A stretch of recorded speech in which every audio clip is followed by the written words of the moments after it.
السلام علیکم ایوریون۔ آج ہم اس ویڈیو میں جانیں گے نوح علیہ السلام کے بارے میں۔ جیسا کہ آپ جانتے ہوں گے دوستوں کہ نوح علیہ السلام کے وقت میں ایک بہت بڑا طوفان آیا تھا جس میں پوری دنیا تباہ ہو گئی تھی۔ ایک بھی انسان نہیں بچا تھا، نہ ایک کوئی پرندہ بچا تھا، پوری دنیا تہس نہس ہو گئی تھی۔ پھر ہم انسانوں کی نسل کہاں سے پیدا ہوئی؟ ان جانوروں کی نسل کہاں سے پیدا ہوئی؟ کیا آپ جانتے ہیں؟ اگر آپ نہیں جانتے ہیں تو اس ویڈیو کو پورا ضرور دیکھیے گا۔ تو چلیے ویڈیو کو شروع کرتے ہیں۔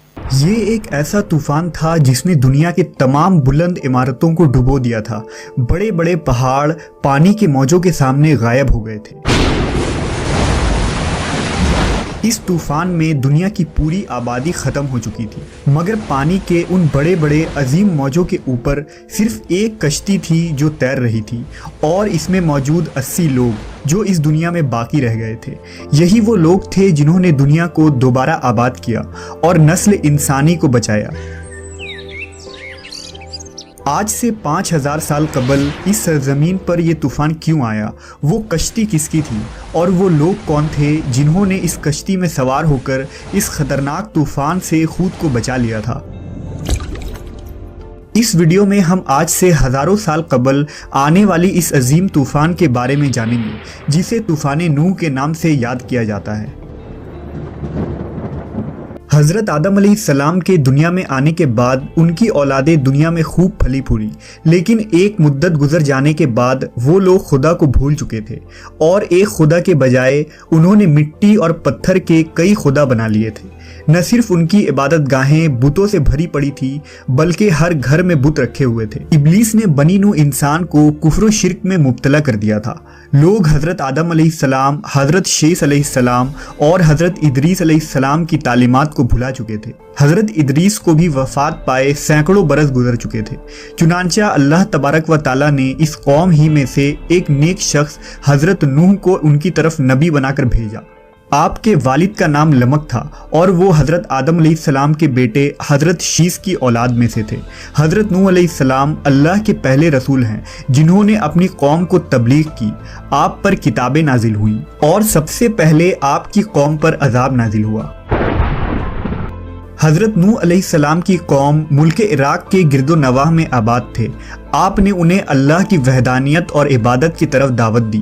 آپ نے اپنی قوم سے کہا، میں تم کو کھول کھول کر ڈر سنانے اور یہ پیغام پہنچانے آیا ہوں کہ اللہ کے سوا کسی کی عبادت نہ کرو۔ اگر تم اسی طرح کفر و شرک میں مبتلا رہے تو مجھے ڈر ہے کہ تم کسی سخت عذاب میں مبتلا نہ ہو جاؤ۔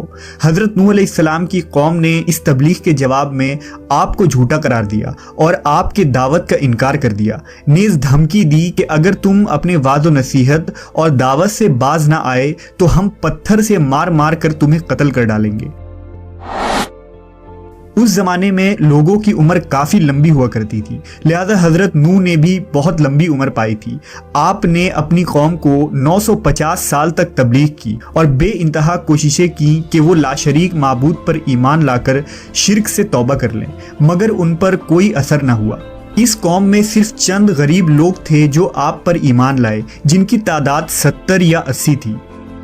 جب درس توحید دیتے دیتے مدتیں گزر گئیں، ان پر کوئی اثر نہ ہوا تو ان کی مخالفت اور دشمنی میں اضافہ ہوتا گیا۔ اللہ نے اپنے نبی کے اطمینان کے لیے ان کی طرف وحی فرمائی کہ جن کی قسمت میں دولت ایمان تھی وہ ایمان لا چکے، ان کے علاوہ اور کوئی بھی ایمان لانے والا نہیں، اس لیے آپ ان کے لیے غم زدہ نہ ہو۔ اب مہلت کی گھڑیاں ختم ہونے والی ہیں، ان کی تباہی کا مقررہ وقت آ پہنچا ہے۔ اللہ تبارک و تعالیٰ نے حضرت نوح علیہ السلام کو حکم دیا کہ ایک کشتی بناؤ۔ انہیں ایک عظیم سیلاب سے ہلاک کرنا مقدر ہو چکا تھا، اس لیے پہلے ہی اپنے نبی کو اللہ نے کشتی بنانے کا حکم دیا۔ حکم ملتے ہی حضرت نوح علیہ السلام کشتی بنانے کے لیے کمر بستہ ہو گئے۔ آپ نے لکڑیاں جمع کرنی شروع کر دی۔ اللہ نے اپنے نبی کو لکڑی کاٹ کر تختہ بنانے کے علم و ہنر سے نوازا تھا، لہٰذا آپ نے ان لکڑیوں کو کاٹ کر تختہ بنانا شروع کر دیا۔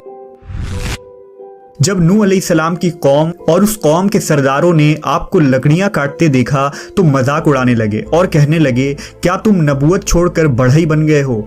और ये जो तुम कश्ती बना रहे हो, क्या ये जमीन पर चलेगी?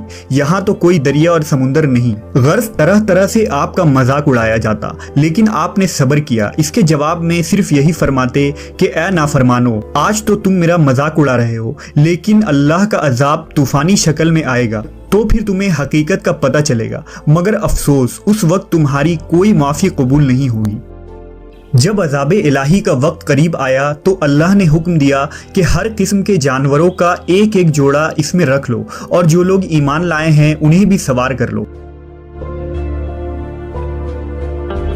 हजरत नूह ने अहकाम खुदाबंदी के मुताबिक सबको सवार कर लिया और इबादत इलाही में मसरूफ़ हो गए। आखिरकार तूफान के आसार जाहिर होने लगे और देखते ही देखते जमीन के हर गोशे से पानी उबलने लगा। आसमान से कयामत खेज बारिश हर शय को बहा कर ले जाने के दर पे थी। गोया कयामत का मंजर था। कश्ती तूफान के पहाड़ जैसी ऊंची लहरों पर तैर रही थी। हजरत नूह ने अपने बेटे किनान को देखा जो एक ऊंचे मकाम पर मौजूद था। उन्होंने कहा, ऐ मेरे बेटे, हमारे साथ कश्ती में सवार हो जा और काफिरों के साथ न रह। उसने कहा, अब्बा मेरी फिक्र ना करो, मैं अभी सबसे ऊंचे पहाड़ पर चढ़ गया हूं और पानी से बच जाऊंगा। हजरत नूह ने कहा, आज कहर इलाही से कोई नहीं बच सकता। इस असना में उन दोनों के दरमियान पानी की एक बड़ी लहर हायल हुई और वो इस लहर में गर्क हो गया। तूफान नूह में पानी की लहरें इस कदर बुलंद थी कि उन्होंने रुए जमीन के तमाम पहाड़ों को भी छुपा लिया था।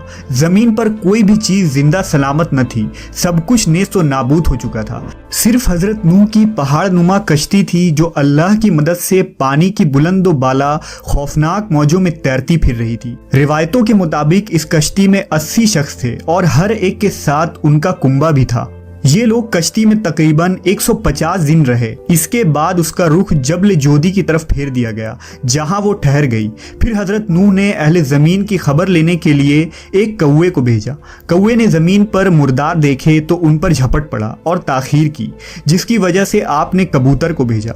कबूतर एक जैतून के पत्ते को लेकर आया और उसके पाँव कीचड़ से लथड़े हुए थे, जिनको देखकर हजरत नूह ने अंदाज़ा लगाया कि ज़मीन खुश्क हो चुकी है। हजरत नूह जोदी पहाड़ से ज़मीन पर उतर आए और एक बस्ती की तामीर की जिसका नाम समानीन रखा, और फिर यहाँ से नस्ल इंसानी की दोबारा शुरुआत हुई। यूनान, मिस्र, हिंदुस्तान और चीन के कदीम मजहबी किताबों में ऐसी रिवायत तसलसल के साथ बयान की जाती है जिनमें एक अजीम सैलाब का जिक्र है। ज़्यादातर मजहबी किताबों में एक कश्ती का तज़किरा मिलता है जिसके ज़रिए बच जाने वालों ने नस्ल इंसानी को बाकी रखा। ऐ नूह, कश्ती से उतरो हमारी तरफ से सलामती और बरकतों के साथ जो तुम पर और तुम्हारे साथ वालों पर रहेंगी, और दूसरी जमात है कि हम उन्हें दुनिया में फ़ायदा देंगे, फिर उन्हें हमारी तरफ से दर्दनाक अजाब पहुंचेगा। बेशक ये दुनिया तूफ़ान है, शैतान भटकाने वाला है, और अंबिया कराम कश्ती नूह है। जिसने उनकी पैरवी छोड़ दी वो नूह अलैहिस्सलाम के बेटे किनान की तरह हलाक हुआ, जबकि इस तूफ़ान से महफूज वही रहे जो कश्ती नूह में सवार हो गए। तो जैसा कि आपने देखा दोस्तों, उस कश्ती में जो लोग सवार थे सिर्फ वही बच पाए और कोई भी नहीं बच पाया। उस कश्ती में जो भी जानवर थे, जो भी इंसान थे, सिर्फ वही बच पाए और उन्हीं से नस्ल शुरू हुई, उन्हीं से हम लोग पैदा हुए, इंसान की शुरुआत हुई। यहाँ तक कि नूह अलैहिस्सलाम के बेटे भी उस तूफ़ान से नहीं बच पाए। बस जिन्होंने इस्लाम कबूल किया था वही इस तूफ़ान से बच पाए और कोई नहीं बच पाया। उस कश्ती में 80 लोग थे और हर एक जानवर का जोड़ा था, जिससे इंसान की नस्ल शुरू हुई, जानवरों की नस्ल शुरू हुई। अल्लाह के हुक्म से वो लोग ज़मीन पर उतर आए और वहीं से इंसान की नस्ल शुरू हुई। आज की वीडियो आपको कैसी लगी कमेंट करके ज़रूर बताएं। वीडियो अच्छी लगे तो एक लाइक ज़रूर करें। मिलते हैं नेक्स्ट वीडियो में। अस्सलामुअलैकुम।